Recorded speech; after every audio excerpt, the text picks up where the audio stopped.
நீங்கள்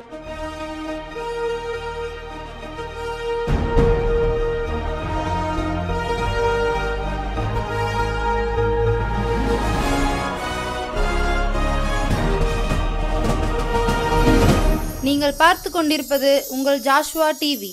சகல ஜனங்களுக்கும் நற்செய்தி.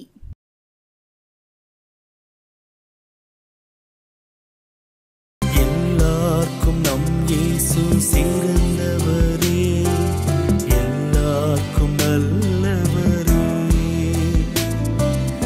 எல்லாருக்கும் நம் இயேசு சிறந்தவரே, எல்லாருக்கும் நல்லவரே.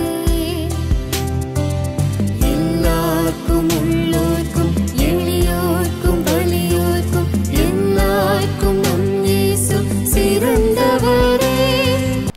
ஆண்டவராகிய இயேசு கிறிஸ்துவின் நாமத்தினாலே உங்களுக்கு என்னுடைய அன்பான வணக்கத்தையும் வாழ்த்துக்களையும் தெரிவித்துக் கொள்கிறேன்.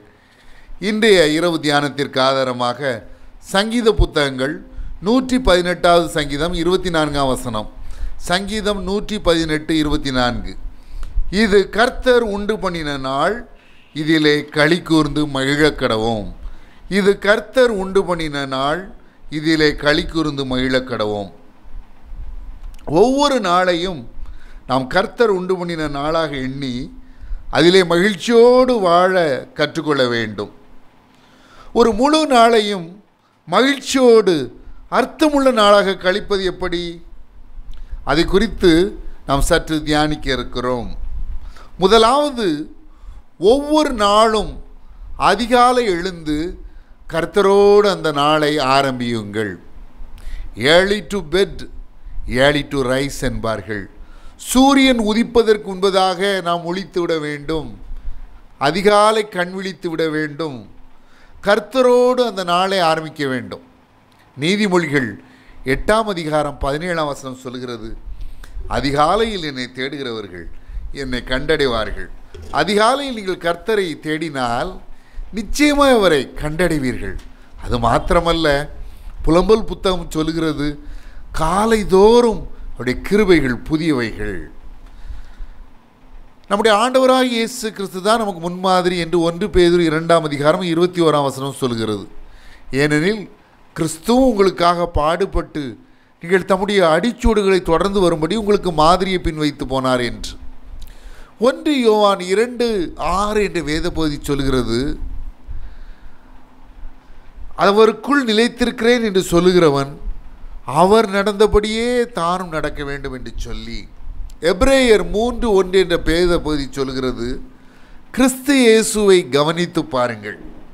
இந்த 3 பகுதியிலும் நாம் முன்மாதிரியாக வைக்க வேண்டியது, நாம் பின்பற்ற வேண்டியது, நாம் யாரை போல நடக்க வேண்டும் என்பது, யாரை கவனித்து நடக்க வேண்டும் என்றெல்லாம் சொல்கிறது.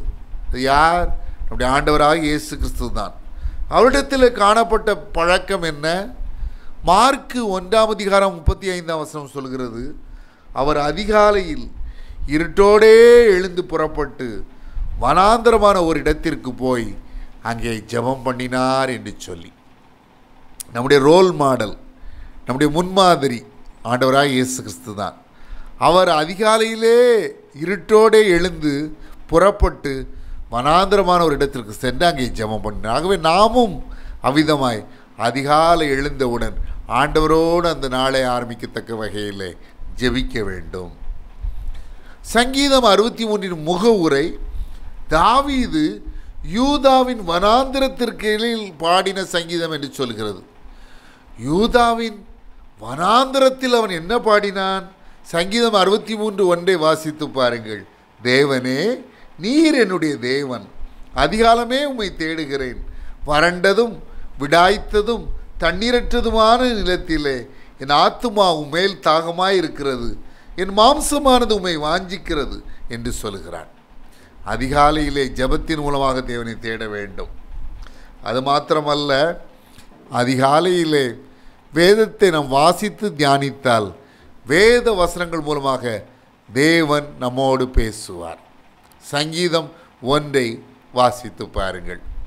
துன்மார்க்கருடைய ஆலோசனையின்படி நடவாமலும் பாவிகளுடைய வழியில் இல்லாமலும் பரியாசக்காரர் உட்காரும் இடத்தில் உட்காராமலும் கர்த்தருடைய வேதத்தில் பிரியமாயிருந்து அவருடைய வேதத்தில் தியானமாக இருக்கிற மனுஷன் பாக்கியவான்.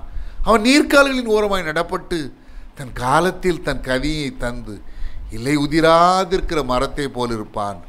அவன் செய்வதெல்லாம் வாய்க்கும் என்று வேதம் சொல்கிறது. கர்த்தருடைய வேதத்தை அதிகாலையிலே தியானிக்கும் பொழுது அந்த நாளிலே நாம் செய்கின்ற அத்தனை காரியங்களும் வாய்க்கும், சித்திக்கும், வெற்றி பெறும். சங்கீதம் 119, 147, 148 வசனங்களை வாசித்து பாருங்கள். சங்கீதக்காரன் என்ன சொல்கிறான்? அதிகாலையில் நான் எழுந்து சத்தமிட்டேன், உடைய வசனத்துக்கு காத்திருக்கிறேன். உடைய வசனத்தை தியானிக்கும்படி குறித்த ஜாமங்களுக்கு முன்னே என் கண்கள் விழித்து கொள்ளும். ஜெபத்தின் மூலமாக நாம் தேவனோடு பேசுகிறோம். வேதத்தை வாசித்து தியானிக்கும் பொழுது தேவன் நம்மோடு பேசுகிறார். அதிகாலையிலே நாம் செய்ய வேண்டிய முதல் காரியம் அதுதான். தேவனோடு பேச வேண்டும். வேதத்தை வாசித்து தியானித்து தேவனுடைய வசனனுடைய காதுகளில் உள்ள, தேவனுடைய சத்தனுடைய காதுகளில் உள்ள காத்திருக்க வேண்டும். இரண்டாவதாக அவரை அந்த நாள் முழுவதும் மனதார துதிக்க வேண்டும், ஸ்தோத்தரிக்க வேண்டும். அவர் நம்முடைய வாழ்விலே செய்த நன்மைகளுக்காக எண்ணி எண்ணி எண்ணி நன்றி செலுத்த வேண்டும். Count your blessings and name them one by one and it will surprise you what the Lord hath done என்று ஒரு புகழ்பெற்ற பாடல் சொல்லுகிறது. ஆண்டவர் வாழ்வில் செய்த ஒவ்வொரு ஆசீர்வாதத்தையும் எண்ணி எண்ணி எண்ணி நீ சொல்லு. அப்படி சொல்லும் பொழுது அது உனக்கு ஒரு பெரிய ஆச்சரியத்தை கொடுக்கும் என்று அந்த பாடல் சொல்லுகிறது. அவரை துதிக்க கற்றுக்கொள்ள வேண்டும். அந்த நாள் முழுவதும் அவரை ஸ்தோத்தரிக்க வேண்டும். அவர் நம்முடைய வாழ்விலே செய்த நன்மைகளுக்காக அவருக்கு நன்றி செலுத்த வேண்டும். எபேசியர் 5:4 சொல்கிறது, வம்பும் புத்தியினமான பேச்சும் பரியாசமும் தகாதவைகள், ஸ்தோத்திரம் செய்தலே தகும். அநேக நேரம் நாம் வம்பு பேச்சு பேசுகிறோம், புத்தியினமான பேச்சுகளை மற்றவர்களோடு பேசி கொண்டிருக்கிறோம், மற்றவர்களை பற்றிய வம்பு பேச்சுகளை பேசுகிறோம். அதையெல்லாம் விட்டு அவரை ஸ்தோத்தரிப்பது தான் தலை சிறந்தது. எபேசியர் 5:20 சொல்கிறது, நம்முடைய கர்த்தராகிய இயேசு கிறிஸ்துவின் நாமத்தினாலே எப்பொழுதும் எல்லாவற்றிற்காகவும் பிதாவாகிய தேவனை ஸ்தோத்தரிக்க வேண்டும் என்று. ஏசாயா 43:21 ஆண்டவர் சொன்னார், இந்த ஜனத்தை எனக்கென்று ஏற்படுத்தினேன், இவர்கள் என் துதியை சொல்லி வருவார்கள். துதிக்கிறோமா? ஸ்தோத்தரிக்கிறோமா? நன்றி செலுத்துகிறோமா? சங்கீதக்காரன் சொன்னானே, சங்கீதம் 103 என் ஆத்துமாவே கர்த்தரை ஸ்தோத்தரி, என் முழு உள்ளமே அவருடைய பரிசுத்த நாமத்தை ஸ்தோத்தரி, என் ஆத்துமாவே கர்த்தரை ஸ்தோத்தரி, அவர் செய்த சகல உபகாரங்களையும் மறவாதே என்று சொல்லி அவர் செய்த அத்தனை உபகாரங்களையும் மறவாமல் நன்றி செலுத்துகிறோமா? அப்போ ஒரு அதிகாலை ஒரு நாளை அர்த்தமுள்ளதாக கழிக்க வேண்டும் என்றால் முதலாவது அந்த நாளின் காலையிலேயே தேவனை தேட வேண்டும். அதிகாலையில் எழுந்து தேவனை தேட வேண்டும். வேதத்தை வாசித்து வாசித்து வாசித்து அவர் பேச நாம் கேட்க வேண்டும். அவரை துதிக்க வேண்டும். நாள் முழுவதும் அவரை துதிக்க வேண்டும், ஸ்தோத்தரிக்க வேண்டும். அவர் நம்முடைய வாழ்க்கையில் செய்த நன்மைகளை எண்ணி எண்ணி எண்ணி நன்றி செலுத்த வேண்டும். அடுத்தபடியாக ஒரு காரியத்தை நீ மறக்கக்கூடாது, அந்த நாள் முழுவதும் நாம் மகிழ்ச்சியோடு இருக்க கற்றுக்கொள்ள வேண்டும். போதும் என்கிற மனதுடனே கூட தேவபக்தியே மிகுந்த ஆதாயம் என்று வேதம் சொல்கிறது. நாள் முழுவதும் நாம் சந்தோஷமாக இருக்க வேண்டும். பிலிப்பியர் 4:4 சொல்கிறது, கர்த்தருக்குள் சந்தோஷமாயிருங்கள். கர்த்தருக்குள் எப்பொழுதும் சந்தோஷமாயிருங்கள். சந்தோஷமாயிருங்கள் என்று மறுபடியும் உங்களுக்கு சொல்லுகிறேன்.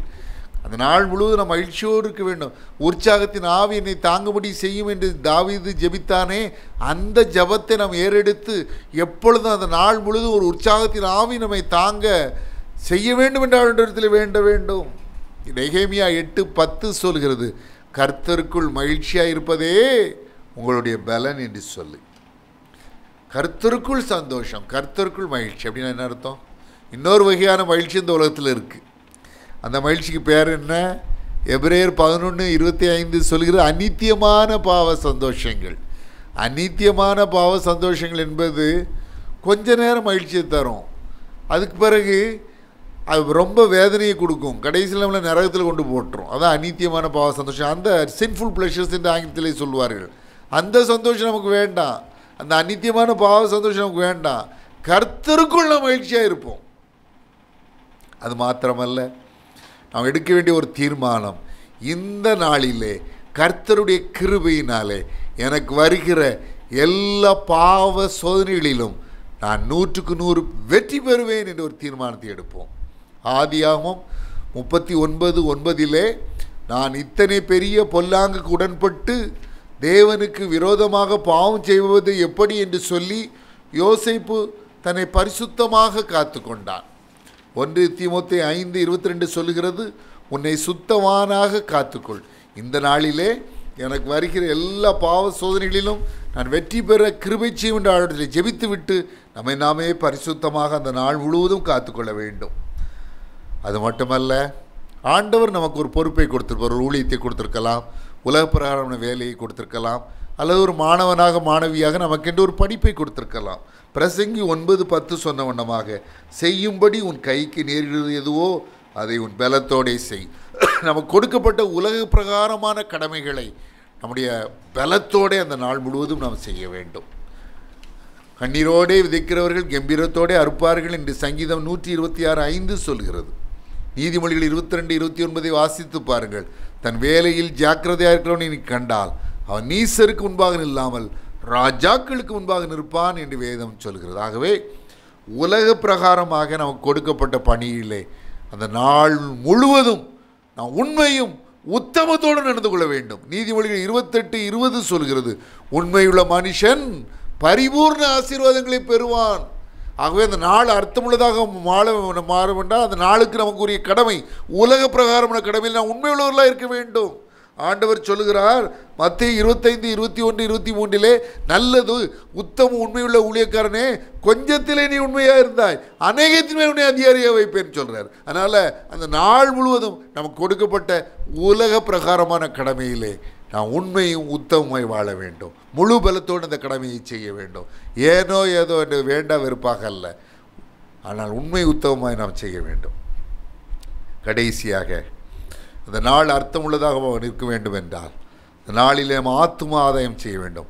கர்த்தருக்கென்று நம்ம இயன்ற ஆத்துமாக்களை ஆதாயம் செய்ய வேண்டும். நீதிமொழிகள் 11:30 சொல்லுகிறது, ஆத்துமாக்களை ஆதாயப்படுத்திக் கொள்கிறவன் ஞானமுள்ளவன்.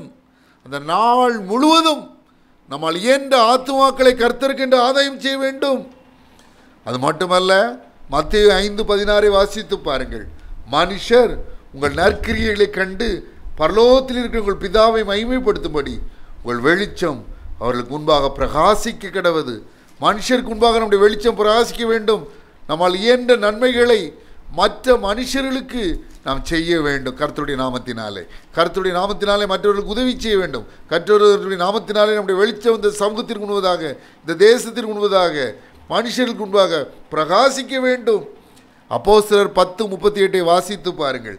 நசரேயனாகிய இயேசுவை தேவன் பரிசுத்த ஆவியினாலும் வல்லமையினாலும் அபிஷேகம் பண்ணினார். தேவன் அவருடனே கூட இருந்தபடியினாலே அவர் நன்மை செய்கிறவராயும் பிசாசின் வல்லமையில் அகப்பட்ட யாவரையும் குணமாக்குறவராயும் சுற்றி திரிந்தார். என் அன்பு சகோதர சகோதரிகளே, இது கர்த்தர் உண்டு பண்ணின நாள். இதில் களி கூர்ந்து மகிழ கடவும். ஒரு நாள் அர்த்தமுள்ளதாக இருக்க வேண்டும் என்றால் அந்த நாளை கர்த்தரோடு ஆரம்பிக்க வேண்டும், ஜெபிக்க வேண்டும், வேத வாசிக்க வேண்டும். நாள் முழுவதும் நேரம் கிடைக்கும் பொழுதெல்லாம் கர்த்தரை துதித்து ஸ்தோத்தரித்து அவருக்கு நன்றி செலுத்த வேண்டும். அது மட்டுமல்ல, மகிழ்ச்சியோடு இருக்க வேண்டும், உற்சாகமாக இருக்க வேண்டும். நாம் நமக்கு கொடுக்கப்பட்ட கடமைகளை, நமக்கு கொடுக்கப்பட்ட உலகப்பிரகமான வேலைகளை, நமக்கு கொடுக்கப்பட்ட உலகப்பிரகமான படிப்பை உண்மை உத்தமத்தோடும் நாம் செய்ய வேண்டும். அது மாத்திரமல்ல, ஆத்துமாக்களை இந்த நாளில் நாம் ஆதாயம் செய்ய வேண்டும். நம்முடைய வெளிச்சம் மனுஷர்களுக்கு முன்பதாக பிரகாசிக்க வேண்டும். அது மட்டுமல்ல, அந்த நாள் முழுவதும் கர்த்தருடைய கிருபையினாலே நமக்கு வருகின்ற எல்லா பாவ சோதனைகளிலும் நாம் வெற்றி பெற்று நம்மை நாமே சுத்தவானாய் காத்துக்கொள்ள வேண்டும் கர்த்தருடைய கிருபையினாலே. அப்படி என்றால் அந்த நாள் அர்த்தமுள்ள நாளாக இருக்கும். நாம் ஜெபிக்கலாம். அன்புள்ள பரம தகப்பனே, இது கர்த்தர் உண்டு பண்ணின நாள். இதிலே நாம் களி கூர்ந்து மகிழ கடவோம்.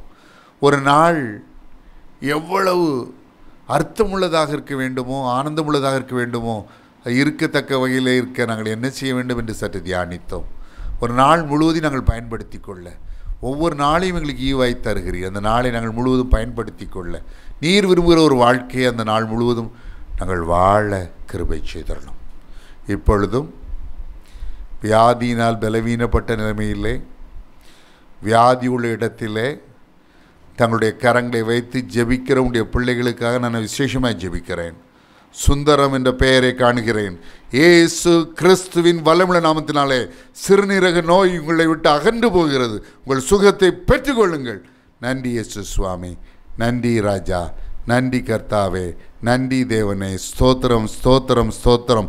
இயேசு கிறிஸ்துவின் வல்லமுள்ள நாமத்தினாலே சகல வலிகளும் வியாதிகளும் பலவீனங்களும் நோய்களும் நீங்கும்படி கட்டளை கொடுக்கிறேன்.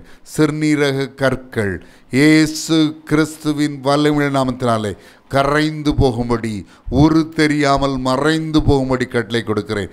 இயேசு கிறிஸ்துவின் வல்லமுள்ள நாமத்தினாலே கட்டிகள், ஃபைப்ராய்டு கட்டிகள் ஹல்லேலூயா கரைந்து போகும்படி, ஊறு தெரியாமல் மறைந்து போகும்படி கட்டளை கொடுக்கிறேன்.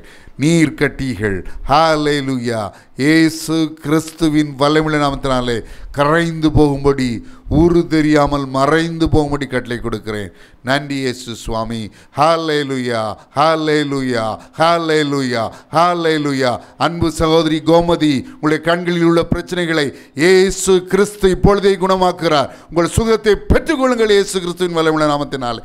நன்றி இயேசப்பா, நன்றி நன்றி நன்றி நன்றி ராஜா, நன்றி கர்த்தாவே, நன்றி தேவனே, நன்றி. காதுகளில் உள்ள பிரச்சனைகள் இயேசு கிறிஸ்துவின் வல்லமுள்ள நாமத்தினாலே நீங்கும்படி கட்டளை கொடுக்கிறேன். நன்றி ராஜா, நன்றி ராஜா, நன்றி ராஜா, நன்றி ராஜா. ஹல்லேலூயா ஹல்லேலூயா. ஸ்தோத்திரம் ஸ்தோத்திரம் ஸ்தோத்திரம் ஸ்தோத்திரம்.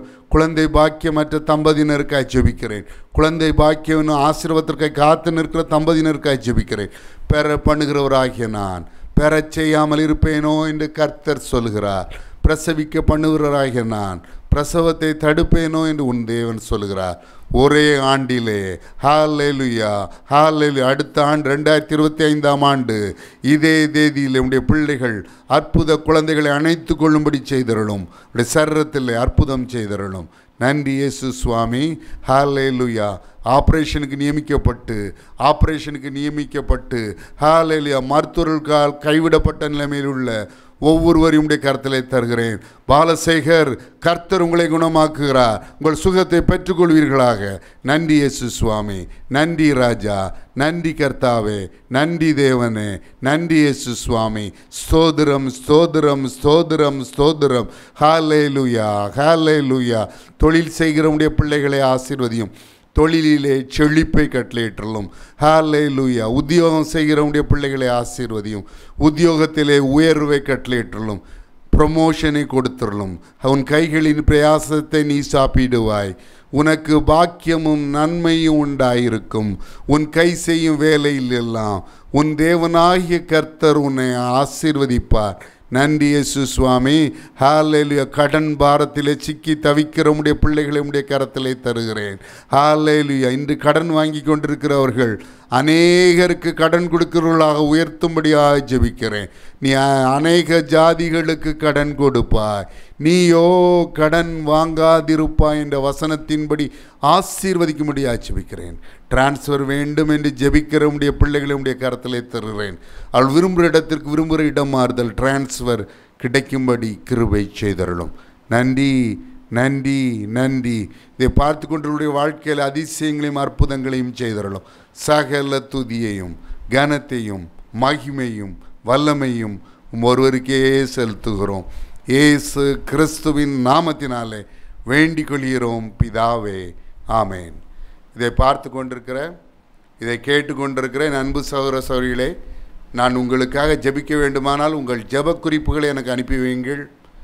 என்னுடைய கடந்த முந்தைய பழைய நிகழ்ச்சிகள் மூலமாக ஆசீர்வாதங்களையோ அற்புதங்களையோ நன்மைகளையோ பெற்றிருப்பீர்களானால் தயங்காமல் அதை தெரியப்படுத்துங்கள், எனக்கு தெரியப்படுத்துங்கள், ஜோஷுவா டிவி நிலையத்திற்கு தெரியப்படுத்துங்கள். நாம் ஒன்று சேர்ந்து ஆண்டவரை துதிக்க, அவரை ஸ்தோத்தரிக்க, அவருக்கு நன்றி செலுத்த, அவருக்கு நன்றி உள்ளவர்களாய் வாழ அது ஏதுவாக அமையும். ஆண்டவராகிய இயேசு கிறிஸ்து தாமே உங்களை ஆசீர்வதிப்பாராக. May God bless you. எல்லாருக்கும் உள்ளோர்க்கும்